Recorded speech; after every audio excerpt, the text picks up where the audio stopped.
Друзья, всех приветствую. На днях моя коллекция пополнилась более чем 30 новыми экземплярами. Давайте же вместе посмотрим, что в ней появилось нового. Начинаем мы сегодняшний обзор с простых российских юбилейных монет. Это 25 рублей, посвященные чемпионату мира по футболу в России с Волком Забивакой. И 25 рублей, посвященные врачам, борющимся с ковидом. Данные монеты уже были в моей коллекции, однако продавались всего по 25 рублей, то есть по номиналу. И решил, что лишними не будут, или кому-нибудь подарю, или разменяю в ближайшей пятерочке. Идем далее. Это один молдавский бан, очень маленькая монета, на ней в камере даже тяжело фокусироваться. Очень напоминает нашу копейку, также является самой младшей монетой по номиналу в Молдавии. Продавался всего за 1 рубль, и Молдавии в моей коллекции до этого не было, так что займет свое место. Далее идут две монеты из Армении, посвященные 30-летию национальной валюты.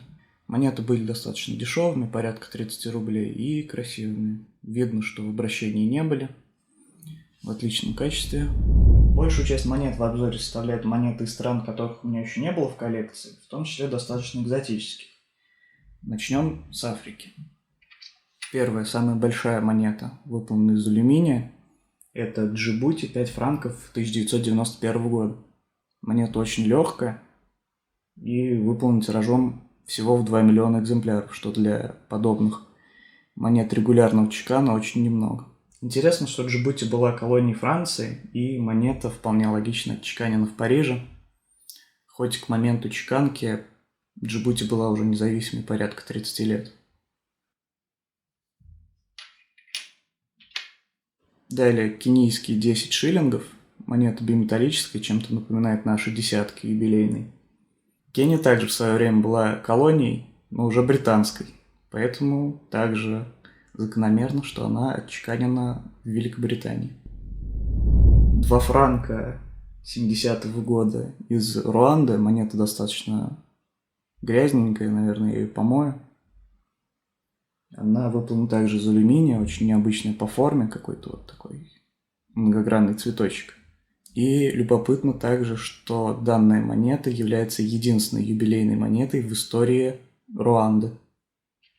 Идем далее. Очень маленькая монета. Это Сейшельские острова, 1 цент 2014 года. Монета отчеканена на монетном дворе в Южноафриканской республике. 5 шиллингов 1987 года из Уганды. Монета интересна своей формой, она представляет собой семиугольник. Далее идут две монеты из Южноафриканской республики. Как раз таки в Южноафриканской республике находится один из крупнейших монетных дворов Африки. Он был построен в конце 19 еще века, рядом с Преторией. Данный монетный двор производит монеты, медали, заготовки для монет, в том числе для стран Европы и Америки. Следующие две монеты приехали ко мне из Южной Америки. Это 25 сантимо 90-го года из Венесуэлы и чилийские 10 песо 2000 года. Обе монеты в отличном состоянии, видно, что не из оборота. Отправляемся в Азию. Здесь нас встречают две монеты из Бангладеша. Это достаточно необычная квадратная монета. Она также посвящена продовольственной программе ООН. И маленькая копейка. Это 1 Польша 1974 года. Далее 1 сен из Брунея. Монета является наборной и, соответственно, очень нечастой. Далее снова монета, посвященная ФАО. На этот раз из Мьянмы. 1 рупия из Пакистана.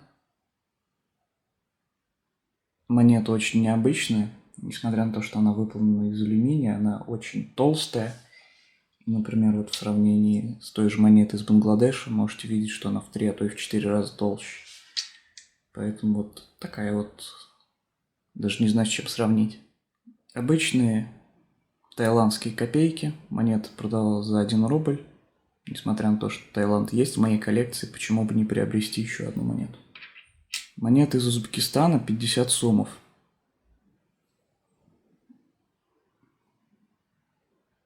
Необычно, что на данной монете рисунок как бы вдавлен внутрь, а не выступает. 2 цента 1978 года с Шри-Ланки.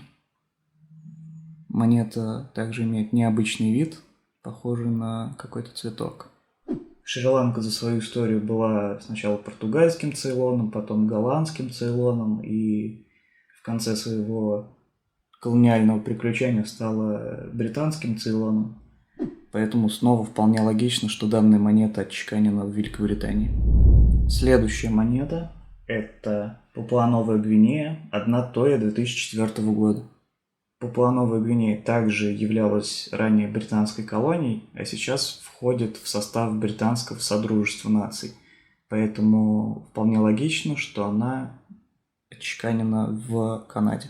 Далее отправляемся чуть восточнее Азии, в Океанию. И здесь у нас снова монета, имеющая отношение к Великобритании. Это Токелау, 1 цент 2017 года. Под портретом Елизаветы изображен флаг Токелау. Это треугольник, который формирует острова. Токелау – это территория под управлением Новой Зеландии и имеет население всего 1500 человек. Большую часть дохода страны приносит доменная зона и торговля именно монетами. На островах в обращении новозеландский доллар, а сами монеты Токелау идут только на продажу. Здесь как раз таки, если речь зашла о монетах Новой Зеландии,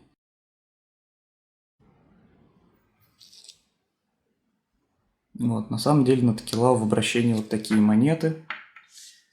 У меня тут годовой набор 1967 года. А монеты, выпускаемые под флагом Токелау, под гербом, они идут только на перепродажу. А в Новой Зеландии вот такие вот красивые монеты.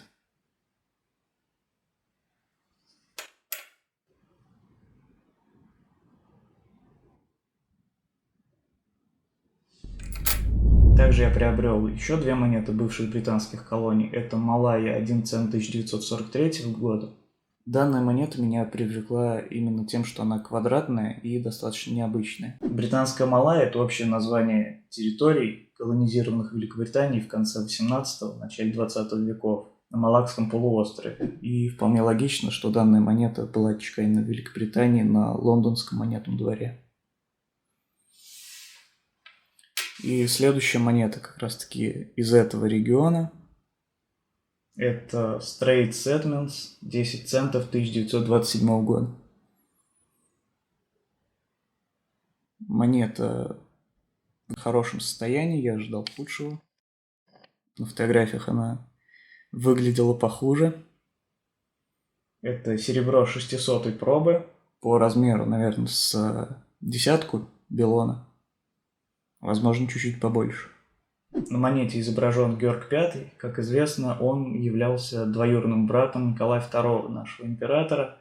И они также были внешне схожи. У меня есть еще чуть большая монета с Георгом. И даже по ней можно судить о схожести с Николаем. Идем далее. Это Ливонский орден, 1 солид 1649 года, времен шведской оккупации. Монета выполнена из серебра, очень легкая, похожа на нашу чешую, но вид более такой благородный, монетный.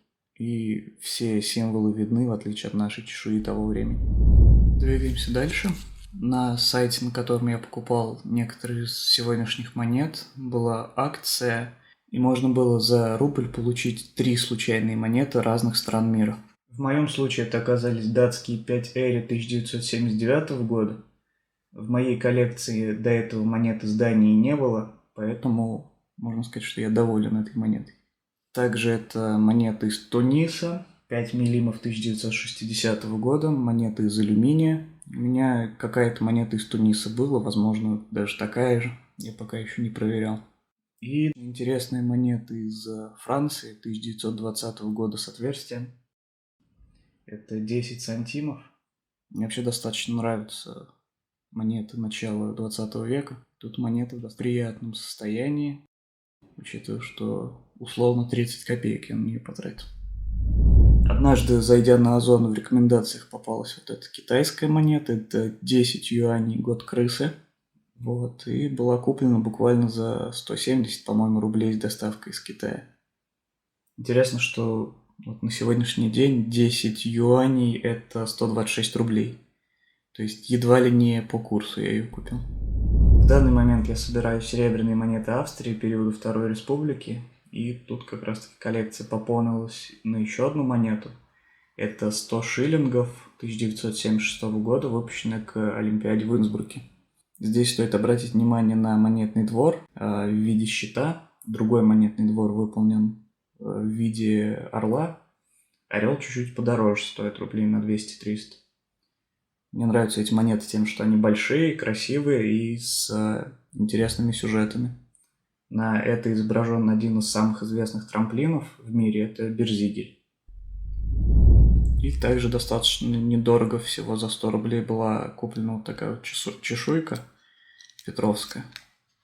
Конкретно год на ней определить уже нельзя, к сожалению, потому что рисунок чуть-чуть кривой. Также я планирую потихоньку увеличивать свою коллекцию банкнот, она у меня на данный момент достаточно скромная. И я приобрел по номиналу 10 рублей нового образца и такие же 5 рублей. Старого образца у меня есть, но там банкноты исхода, а здесь экземпляры без обращения. Также 3 банкноты различных стран, это $1 США, тоже по номиналу.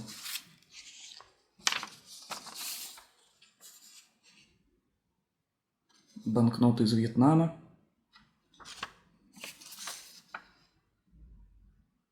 И банкноты из Аргентины, имеющие горизонтальный рисунок на одной стороне и классический горизонтальный с рисунком гор на другой.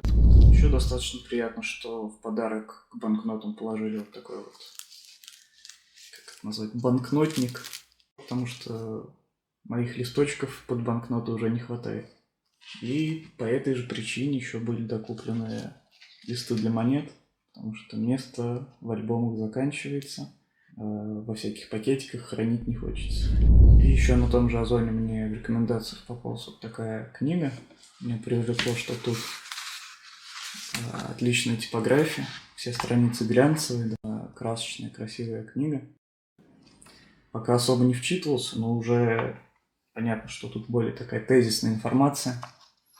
Скорее для каких-то начинающих коллекционеров, возможно, для детей. Но думаю, что-нибудь интересное для себя все равно я здесь подчеркну.